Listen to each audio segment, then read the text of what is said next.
ഒറ്റപ്പാലത്ത് സ്വകാര്യ ബസ്സുകളുടെ മിന്നൽ പണിമുടക്ക്. പാർക്കിംഗ് പരിഷ്കരണത്തിനെതിരെ ഒറ്റപ്പാലം ബസ് സ്റ്റാൻഡിൽ സമരം ചെയ്ത 5 പേരെ പോലീസ് കസ്റ്റഡിയിലെടുത്തതിൽ പ്രതിഷേധിച്ചാണ് പണിമുടക്ക്. ഇക്ബാൽ അറക്കൽ വിശദാംശങ്ങളുമായി. ഇക്ബാൽ, എന്താണ് സംഭവം? നികേഷ്, ഈ അപകടങ്ങൾ തുടർക്കഥയായതോടുകൂടി തന്നെ ഒറ്റപ്പാലം ബസ് സ്റ്റാൻഡിൽ ഒരു പാർക്കിംഗ് പരിഷ്കരണം ട്രാഫിക് റെഗുലേറ്ററി കമ്മീഷൻ കൊണ്ടുവന്നിരുന്നു.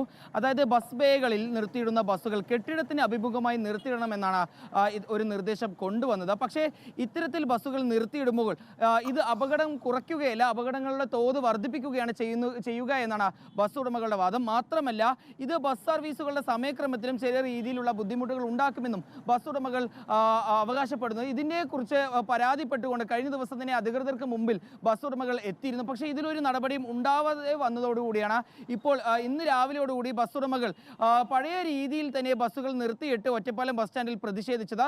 ഈ പ്രതിഷേധം പിന്നീട് പോലീസ് അവിടേക്ക് എത്തി പ്രതിഷേധക്കാരെ അറസ്റ്റ് ചെയ്ത് നീക്കാൻ ശ്രമിക്കുകയായിരുന്നു. ഇതിനിടയിൽ ചെറിയ രീതിയിലുള്ള ഒരു ഉന്തും തള്ളും ഉണ്ടായി.